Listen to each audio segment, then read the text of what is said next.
আসন্ন ত্রয়োদশ জাতীয় সংসদ নির্বাচনে চাঁদপুর এক কচুয়া আসনে গণ অধিকার পরিষদে এমপি পদপ্রার্থী হিসেবে মনোনীত হয়েছেন এনায়েত হাসিব। এ উপলক্ষে শনিবার বিকেলে কচুয়া পৌর ডাকবাংলার সভাকক্ষে বিভিন্ন প্রিন্ট ও ইলেকট্রনিক্স মিডিয়ার কর্মরত সাংবাদিকদের সাথে মতবিনিময় করা হয়।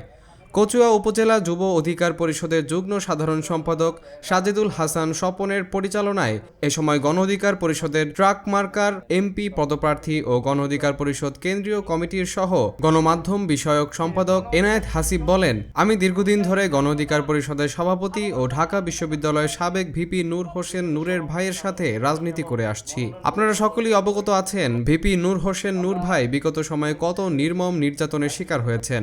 আমি তার দলের একজন কর্মী হিসেবে কচুয়ার মানুষের পাশে থাকতে চাই, কচুয়ার অবহেলিত মানুষের ভাগ্যে উন্নয়নে কাজ করতে চাই। তিনি আরো বলেন, আমরা সাংবাদিকরা জাতির বিবেক, আপনারা সর্বদা জাগ্রত থেকে সকল অন্যায় অনিয়মের বিরুদ্ধে লিখে যাবেন।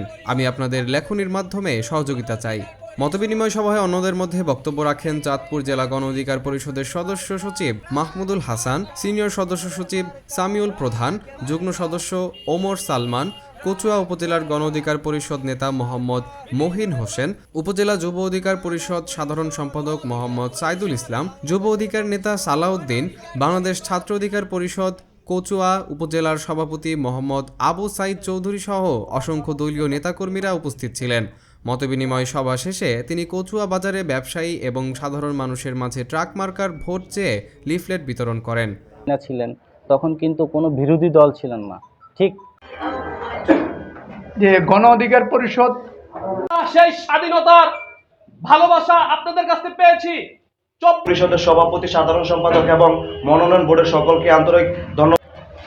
আমরা আজ এখানে উপস্থিত হয়েছি আজ দুটি কথা। ওভার জনপ্রিয়তা খুবই মানুষের বিপজ্জনক। সুতরাং আহসান হাবিব সুমনের তথ্য ও চিত্রে জিহাদ আব্বাসী, কচুয়া, চাঁদপুর।